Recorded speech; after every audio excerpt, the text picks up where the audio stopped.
War of the Worlds, 2005.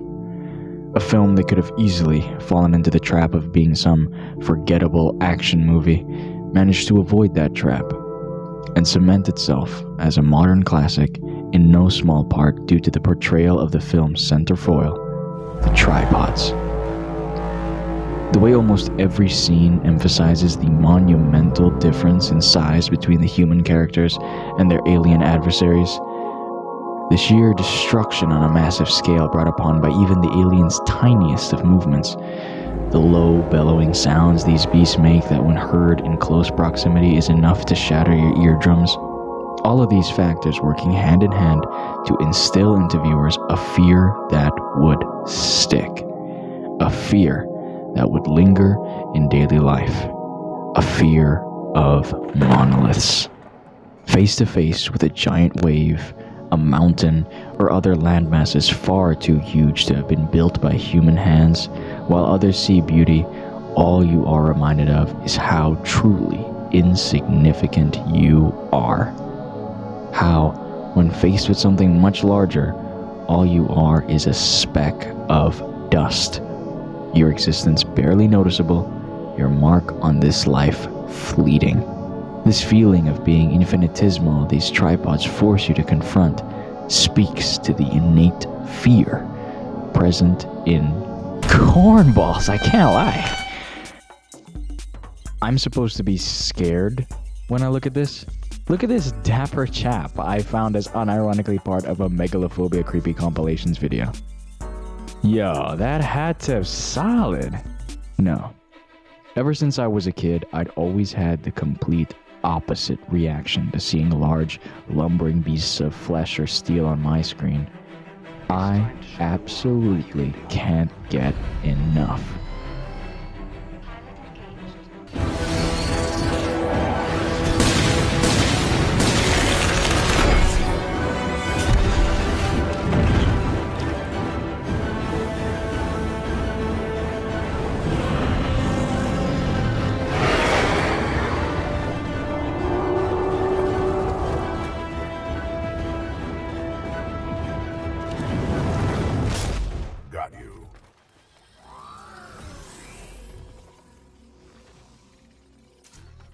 My huge love for huge things didn't come out of nowhere, however. I can trace it all the way back to a very specific point in my life, when young me laid his tiny eyes on the first movie of its type, Transformers 2007. These movies ate up my life for a while, and at least until 2011, I was rocking with it. But then the movies, they kinda kept going. And they went past that third one, which I thought did a pretty good job wrapping up loose ends, and we probably should have just left it there to be honest, but studio meddling pushed Michael Bay to alter the ending and create 2 more movies when his heart wasn't in it anymore. And man, these 4th and 5th movies, they had the same flaws that the first 3 had, but were also largely lacking in any redeemable qualities.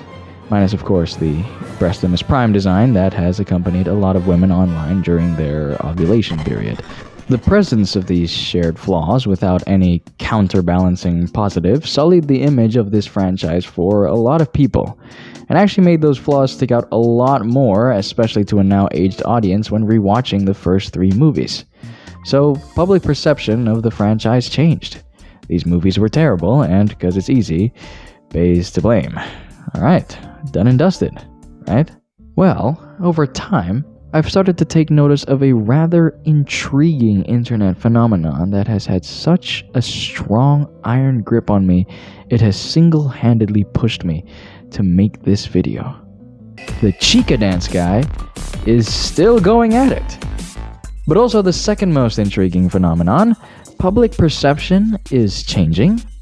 People are starting to miss Bayformers? Why is that? Is it blind nostalgia? Yes. Is there something in these movies that action movies today are sorely lacking? Yes. Revisiting these movies, yeah, the movies are pure action schlock, but on a technical level, Michael Bay and his team committed hard in giving the viewers the best action schlock experience anyone could have in the theater.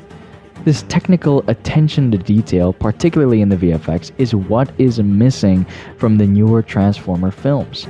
Bayformer models look absolutely phenomenal then and now, almost 18 years later. The way these robots fit so perfectly in the scene and interact so naturally with what's practically in the environment is a level of passion that is missing from the janky overuse of green screen in action movies today. People have said this story to death, but Devastator from TF2 is a clear personification of this dedication. A model so complex, huge, and filled with so many moving parts. The 52,000 geometric pieces, 11 million polygons, and 32 gigabytes of texture data fried 85% of the computers at the studio. 32 gigabytes, dude. That's almost as much as the gigabytes of CP found in Watsky's computer. And this is all without mentioning the brilliant special effects of the transformations. Man, I get that's what we're here for, but genuinely, these first 3 movies knocked it out of the park each goddamn time. It's why people hate Transformium in the 4th one. The outcry may seem corny at first, but then you remember how Soundwave, the robot whose whole shtick is being a radio boombox music sound thing, has to mandatorily do a breakdance every time he transforms, and then it's like, wow, you don't know what you have till it's gone for real. I can see why these guys are mad. The way the action is framed is awesome too. Bay prioritizes the human perspective in all his set pieces. I developed a love for big things because the Transformers in this movie feel big. Every scene, like for the tripods in War of the Worlds, captures the size difference between these big robots and the humans, as well as what it's like to be a little guy caught in a brawl between 30-foot titans. Framing it from the human perspective really immerses you into the action. There's stuff worth praising here, genuinely. There's intent behind all, maybe not balls, all of the shots, but still a good chunk of them, even if some shots can be a little quaint. The shaky cam can be disorienting at times, but I think that's a contributing factor in the immersion. It would be disorienting in real life too. Also, I don't think the action's that hard to follow if you're watching it in a big theater screen as opposed to rewatching it on your laptop. And while the results most certainly speak for themselves, the behind-the-scenes stuff for even the bad entries like the 5th movie show how committed they were to the technicalities of bringing their action vision to life. But great action, in my opinion, cannot exist without at least a good story to elevate it to that level. TF2 don't count because it was made during the 2008 writer's strike and large middle chunks of that plot were unfinished while filming the movie, but the 1st and 3rd movie story works for an action blockbuster.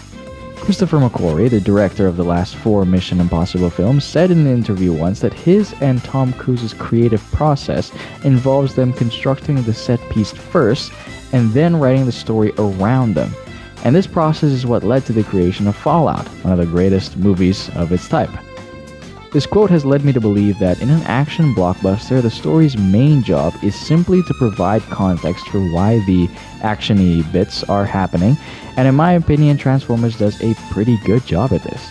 There's a cube, 2 space robot factions fighting over it. It fell on Earth. That's why there's robots on Earth, and that's why they're fighting each other. Why is this kid involved? The cube turned into his granddad's glasses, and he has them, so robots want them. How do kid and robots find each other? He sold the glasses on eBay, and the robots tracked them down.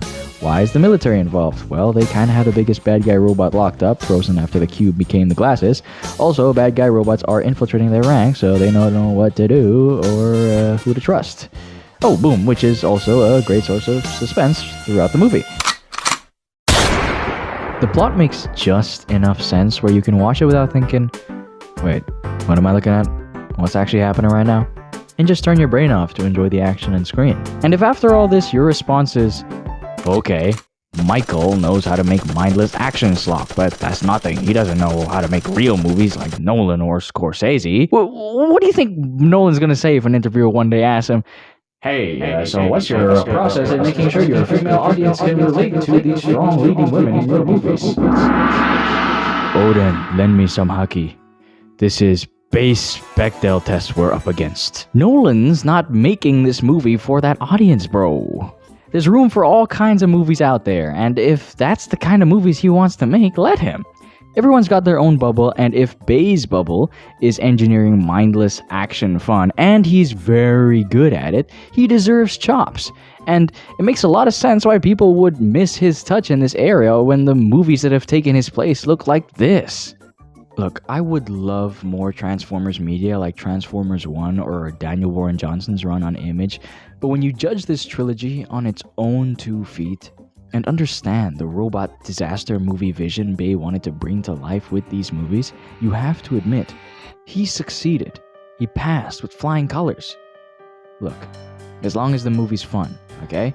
The worst in a film can be is boring, and I can assure you, the reaction Bayformers gets out of me, and the majority of the internet these days, is an all the time, loud ass, hell yeah.